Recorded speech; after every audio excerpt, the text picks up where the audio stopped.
Naglibog ang mga kapitan sa barangay sa Cebu City kung unsaon nila sa pagpasabot ang mga tao kalabot sa Special Amelioration Program kon SAP. Kay dili man ang tanan makadawat. Samtang ang ubang barangay padayon sa paghatag silang ayuda sa mga mulupyo gamit ang kaugalingon nilang pundo. Ano ang report?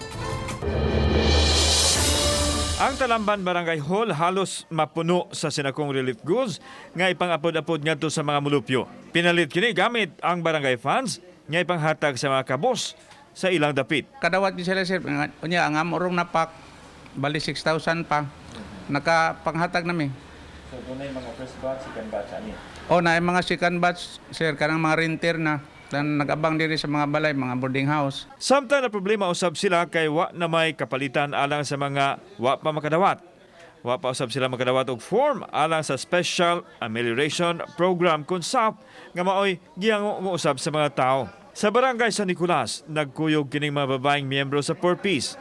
Alang kanila, kung mapun-an ang ilang gidawat, makatabang na kaayo sa ilang pamilya. Makatabang masad sir kay ngano kay para sa among kaayuhan sa mga bata ba. Mapuna nung makadawat mi sir kay akong anak sir na disgrasya man gud na samad sa kuan ba.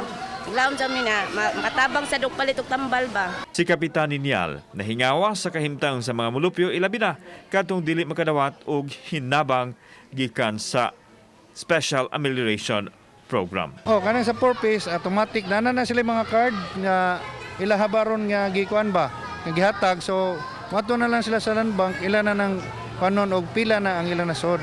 Kauban si Marlon Belgaso, ako si Alan Domingo. Balitang Bisdak.